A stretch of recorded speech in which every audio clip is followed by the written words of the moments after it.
श्री शिव महापुराण कथा के माध्यम से शिव चर्चा की ओर आगे बढ़ते हुए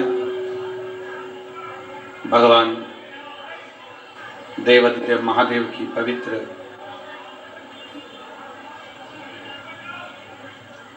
तीन दिवसीय शिव चर्चा दीपावली महापर्व का ये पवित्र अवसर, जिसमें आप और हम सभी भगवान शिव की इस पवित्र धरा, पवित्र भूमि कुबेरेश्वर धाम से भगवान देवादिदेव महादेव की कंकर शंकर की धरा से तीन दिवसीय शिव चर्चा श्रवण कर रहे हैं। और ये पवित्र कथा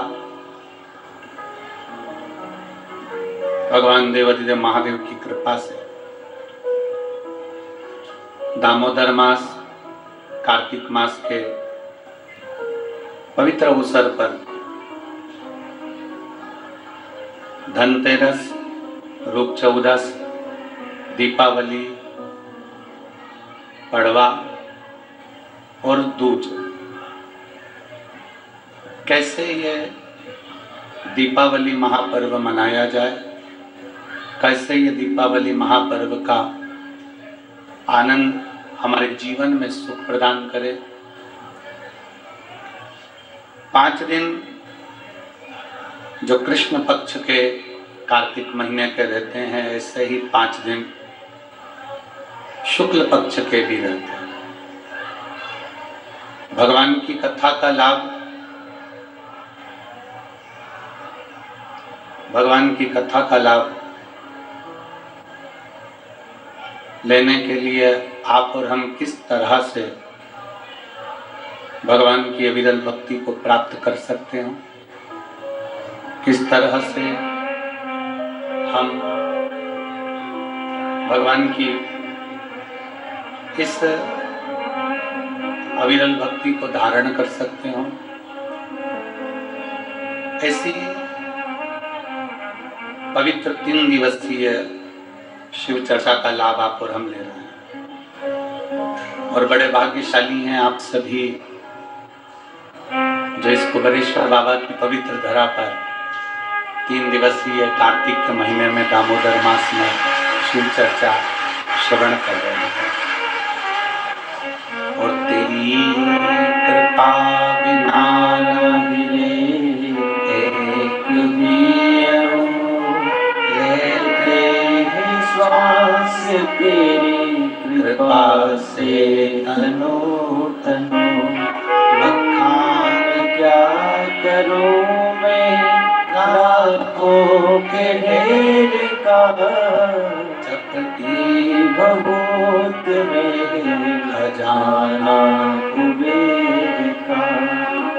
गंगाधार मोतीवार ओमकार तू, भोले ओमकार तू, आयो शरण की हरि शंभुधार। बाबा की कृपा, उनकी करुणा वो कहते हैं ना, मकान मिले ना मिले पर पता मिल जाना चाहिए। मकान मिले ना मिले पर पता, जम के बोलो जरा, मिल जाना चाहिए। और भगवान मिले ना मिले पर शिव कथा मिल जाना चाहिए, क्योंकि उसको पाने का एक बिंदु है शिव महापुराण की कथा। शिव महापुराण की कथा के माध्यम से हम किस तरह से दीपावली मना सकें, किस तरह से हम पर्व मना सकें, किस तरह से हम भगवान को रिझा सकें, किस तरह से हम लक्ष्मी को अपने दरवाजे तक, अपने द्वार तक, अपने घर तक बुला सकें। हमारा परिश्रम, हम पूजन तो करते हैं। भारत की भूमि पर रहने वाला ही नहीं, विदेश में रहने वाला भी सनातनी लक्ष्मी पूजन करता है। भारत की भूमि पर ही नहीं, संपूर्ण विश्व में रहने वाला, सनातन धर्म को मानने वाला शंकर की आराधना करता है। पर उसके जीवन में लक्ष्मी कैसे प्राप्त हो? करता तो वो जिंदगी भर आ रहा है, लगातार कई वर्षों से पूजन कर रहा है, पर वही हर दीपावली पर पूजन करता है। उसके बाद भी उसको कहीं ना कहीं लोन उठाना पड़ता है, हाथ जोड़ना पड़ते हैं, किसी के आगे जाकर बोलना पड़ता है, तब कहीं थोड़ा सा रुपया उसके पास में एकत्रित होता है। उसका खुद का क्यों नहीं है? स्वयं का क्यों नहीं? एक शिव महापुराण के अंतर्गत एक बड़ा सुंदर संवाद स्कंद पुराण के अंतर्गत आता है, कार्तिक महत्तम में। एक ब्राह्मण पति पत्नी दोनों बड़े बुजुर्ग थे, बहुत बुजुर्ग। 6 लड़कियां थी।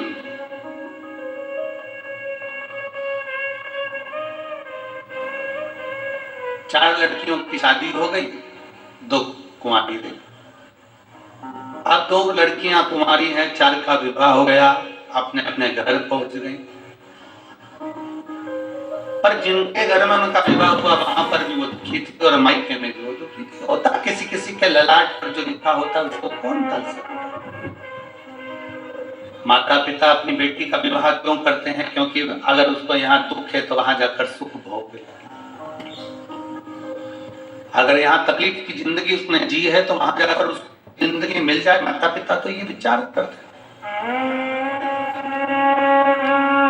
भारत की भूमि पर ही नहीं, पूरे देश में रहने वाले, विदेश में रहने वाले जितने भी अपनी बेटी का विवाह करते हैं तो यही विचार से करते हैं कि हमारी बेटी सुखी रहे। और अपन लोग कहते हैं कुछ कुछ भी कर दो विदा, तुम्हारी बेटी राज करे। हर एक व्यक्ति यह विचार करता है कि बेटी जहाँ ब्याह है वहां पाए। पर कई बार ऐसी स्थिति बन जाती है कि लड़की मायके में भी माता पिता को देखकर दुखी रहती है कि पापा मम्मी का क्या होगा, इनके पास में कुछ भी नहीं, उनके पास में क्या होगा, कौन संभालेगा इनको, कौन देखेगा इनको, कुछ भी नहीं है। भाई हो तो वो देख ले, बहनें सब अपने घर चली जाएगी, कौन देखेगा। और माता पिता भी अपना पूरा जीवन जो उन्होंने लगाया अपने बच्चों के लिए निकाल देते हैं। पर समय ऐसा आ जाता है कि बेटी का विवाह ये सोच कर करा जाता है कि वो सुख भोगेगी। पर कई बेटियों की जिंदगी में मायके में भी दुख होता है तो ससुराल में भी दुख हो जाता है। अब किससे कहे, किसके पास जाकर रोए? मायके में अगर बहुत धन होना तो पापा से कह सकती है पापा मेरे घर में ये तकलीफ है। मायके में बहुत बेबा होना तो अपनी मम्मी से कह सकती है मम्मी मेरे घर में ये तकलीफ है। पर मायका भी देखा हुआ है उसका और ससुराल भी देखा हुआ है। मायके में भी तकलीफ है और ससुराल में भी। अब किससे कहने जाएगी, किसको कहेगी, किससे प्रार्थना करेगी? तो शिव महापुराण की कथा कहती है, स्कंद पुराण कथा है कि ब्राह्मण ब्राह्मणी बुजुर्ग हैं, उनकी 6 लड़कियां हैं, 4 लड़कियों का विवाह हो गया पर वो चारों भी सुखी नहीं है। अब किसके पास है? माता पिता तो शंकर के मंदिर के बाहर बैठकर थोड़ी सी भिक्षा मांग लेते हैं, भिक्षा में आटा चावल मिल जाता है, थोड़ी सेवा कर लेते हैं भगवान की, और उस आटा चावल को जो मिलता है, तो ब्राह्मण भी इतने विचित्र हैं वो पति पत्नी कि जो भिक्षा में मिलता है शंकर जी के मंदिर में शाम को पहुंचते हैं प्रदोष काल में, और प्रदोष काल में शिव जी के मंदिर में पहुंचकर उस भिक्षा के हिस्से देते हैं। तो हिस्से करते हैं तो 5 हिस्से। अब प्रदोष काल में मंदिर में गए, मंदिर में जो भिक्षा मिली, आटा मिला, चावल मिला, शक्कर मिली, गुड़ मिला, जो सामग्री मिली, उसके 5 हिस्से करते हैं। 5 हिस्से क्यों? एक शंकर भगवान को दे देते हैं, दूसरा वो पीपल के वृक्ष के नीचे जाते हैं तो एक हिस्सा पीपल का निकाल देते हैं, दूसरा वो आंवले के वृक्ष के नीचे जाते हैं तो एक आंवले का निकल जाते हैं, और तीसरा चौथा हिस्सा, तीसरा चौथा हिस्सा को लेकर बेलपत्ती के वृक्ष का निकालते हैं, और 5 हिस्सा स्वयं का रखते हैं। इन वृक्ष का हिस्सा हो गया, एक शंकर जी का हिस्सा हो गया, और 5 का हिस्सा स्वयं का हिस्सा। थोड़ा सा तो भिक्षा मिला, थोड़ी सी भिक्षा मिलने पर भी, इतनी सी भिक्षा प्राप्त होने के बाद, इतनी सी भिक्षा मिलने के बाद अगर वो थोड़ा सा एकत्रित कर ले भी गया, और घर में 6 व्यक्तियां, पति पत्नी, 8 लोगों का परिवार, उसमें से 4 का विवाह भी हो गया, तो 2 बेटी और 2 माता पिता कैसे गुजारा, कैसे गुजारा? विचार किया। आपका काम है शंकर के मंदिर तक जाना, आपका काम है शिवालय तक जाना, आपका काम में अपना जो है उसमें से कुछ अंश शिव को दे देना, ये आपका कार्य है। अब शिव का क्या कार्य है वो शंकर जाने। तेरे मंदिर में आना मेरा काम है, और मेरी बिगड़ी बनाना तेरा काम। तेरी चौखट तक में आ ही गया, मुझे दर्श दिखाना तेरा काम। अब उसके ऊपर निर्भर है। क्यों हमने अभी कथा के शुरू में कहा कि मकान मिले ना मिले पर पता मिल जाना चाहिए, भगवान मिले ना मिले पर शिव कथा मिल जाना चाहिए। उसका कारण केवल इतना सा है कि भगवान मिलता कब है? जब हम कथा को श्रवण करते। भगवान राम ने शबरी को कहा, माता शबरी अम्बा के दरवाजे पर कहा कि तुम सत्संग करो, कथा श्रवण करो, संगत करो। जब तुम कथा सुनोगी, तुमने अपने गुरु मातंग बाबा के मुख से सुन लिया कि राम आएंगे, तुमने मेरा इंतजार करा। क्यों? गुरु के मुख से सत्संग में सुना था कि परमात्मा मिलेगा जरूर, आएगा जरूर, तो मेरा आगमन हो गया। उसी तरह कथा सुनते हैं हम, और कथा में ये चीज सुन लेते हैं कि मैं अगर ये करूंगी तो मेरा शंकर मेरी सुनेगा। शिव जी को 1 लोटा जल चढ़ाऊंगी, मेरा शिव मुझे सुनेगा। श्री शिवाय नमस्तुभ्यं बोलूंगी, मेरा शिव मेरा सुनेगा। मैं भगवान शंकर को इस तरह से बेलपत्र चढ़ाऊंगी, मेरा शंकर मुझे सुनेगा। इसीलिए शिव महापुराण की कथा कहती है, भगवान मिले ना मिले पर शिव कथा मिल जाना चाहिए। कथा मिली कि परमात्मा को ध्यान रखना ही पड़ेगा।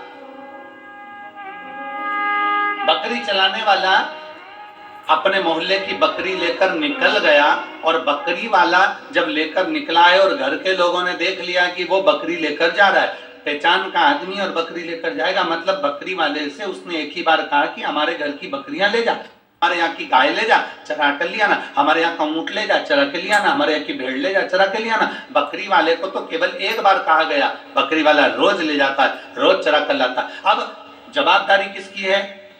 बकरी चराने वाले की। आएगा, बकरी नहीं आई तो किससे कहेगा क्यों हमारी बकरी कहाँ है, क्यों हमारी गाय कहाँ है, क्यों हमारा ऊंट कहाँ है, क्यों हमारी भेड़ कहाँ है, उससे कहेगा। उसी तरह शिव कथा वाचने वाला हो, भागवत कथा वाचने वाला हो, चाहे कोई संत साधु गुरुजन हो, भगवान उनको भेज देते हैं कि ये संसार सागर के लोग हैं, इनको ले जाकर परमात्मा की चौखट तक भेज देना। बस तू अगर इनको यहाँ तक लेकर आ गया, फिर आगे की जवाबदारी वो शंकर की है, फिर वो घरदान उसके ऊपर नहीं करता, फिर उसके ऊपर आश्रित हो जाता। अब उसके ऊपर आश्रित हो जाएं, हम क्या विचार करें? शिव महापुराण की कथा कहती है, दुनिया के लोग तोड़ेंगे, आपको जुड़ना है। कितना तोड़ने का विचार? आज के जमाने में राजनीति कोई साधारण हो गई क्या?